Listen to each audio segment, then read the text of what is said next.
1943, Ashford, England. A woman lies in a hospital bed. Outside, the world is burning. Bombs, uniforms, the sound of a civilization tearing itself apart. Inside, silence. The doctors know what is happening. They have known for weeks. She is not eating. Not because she cannot, because she will not. She has decided that as long as the people of occupied France are starving, she will not consume more than they are allowed. The nurses plead. Her family writes letters she barely reads. The physicians use words like irrational, words like self-destruction. She listens, she nods, and she continues.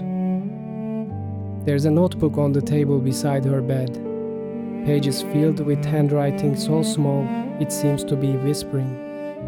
Ideas about God, about power, about what it means to truly love another human being. She is 34. She is dying. And she believes, with complete and devastating certainty, that this is the most honest thing she has ever done. Her name is Simone Weil. And this is not a story about death. This is a story about what a person is willing to become in the pursuit of truth. Paris, 1934. A factory, smoking chimneys, the sound of metal, the smell of sweat. Workers lined up in rows, hands blackened, eyes hollow. 12 hours a day, the same motion, over and over. Among them, a woman, thin, wearing glasses, her hands freshly wounded. Yesterday, she was teaching at a university. Last week, she was sitting among the brightest intellectual circles in Paris.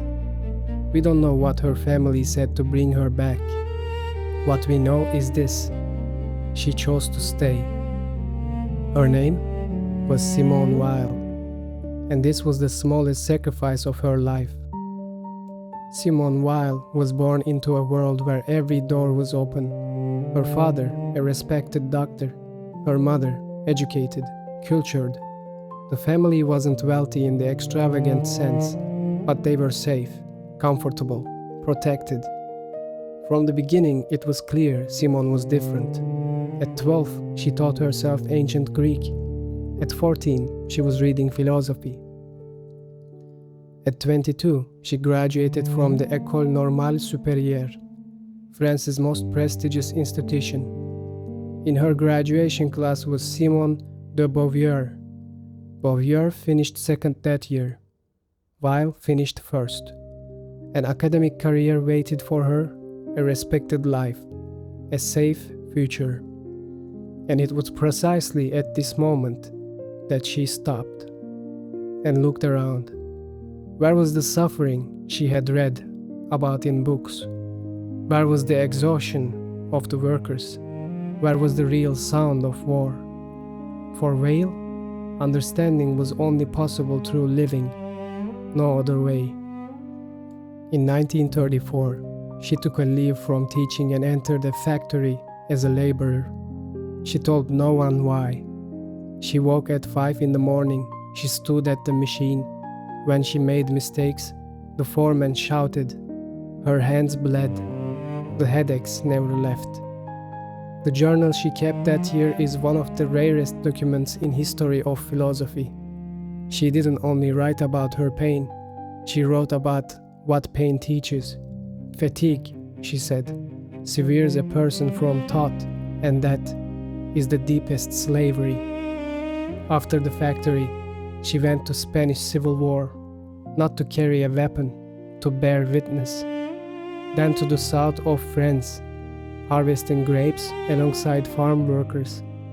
Her hands bled again and again. She stayed. Each time, she was searching for the same thing, the truth. And to her, the truth was hidden in only one place, at the very center of suffering. Weil never built a system. She wrote no manifesto. She opened no school. She gathered no followers. Most of what she left behind were letters, notes, scattered pages of journals. But buried inside those fragile pages were some of the sharpest ideas in human history. The first, force. Weil reread Homer's Iliad, and she saw something no one had named so clearly before. Force turns a human being into a thing. Whoever possesses power will inevitably do this.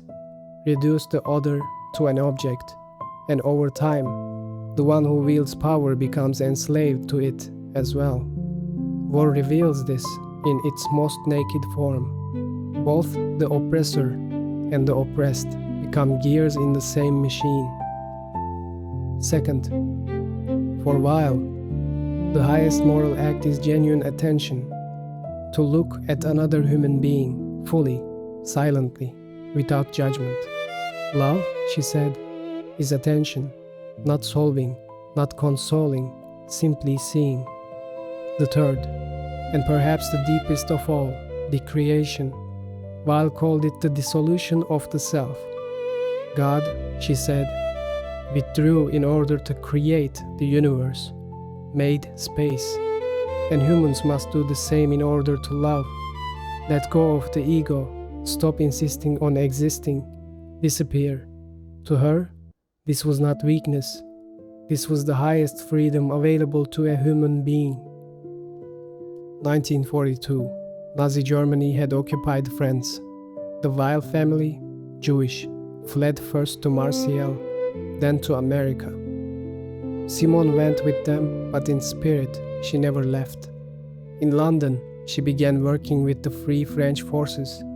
She asked to be parachuted back in France, into the war itself. They refused. She kept writing at her desk, but she did something else. In solidarity with the people living under occupation in France, she decided to eat only what they were allowed to eat. She restricted herself to their rations. Doctors warned her. Her family pleaded. She did not listen. Years of deliberating headaches, a body long exhausted, and tuberculosis. Everything converged. 1943, Ashford, England. Simone Weil died at 34 years old. The death certificate read, self-starvation. But that wasn't accurate. She hadn't starved herself. She had given herself away. Weil never joined the church. She never joined the party. The communists found her too bourgeois. The Christians found her unbaptized. The feminists couldn't quite place her. The Zionists rejected her. She refused to belong anywhere, because to her, truth existed far beyond any label. But after her death, her scattered notes were gathered, published, and the world discovered Simone Weil. Albert Camus personally prepared her manuscripts for publication. T.S. Eliot called her one of the most important voices of the century. Today, her ideas will echo across political philosophy, theology, and social justice. She wanted to disappear, and because of that, she never did. Weil asks us something. How much are you truly paying attention to the person beside you? You are really looking? Silently, without judgment. And how much are you willing to let go? Your ego, your security, your comfort. Weil's answer was difficult, perhaps impossibly so, but her question is still alive. Love is attention, and to pay attention, you must first become quiet. She chose to disappear, and in doing so, she became unforgettable.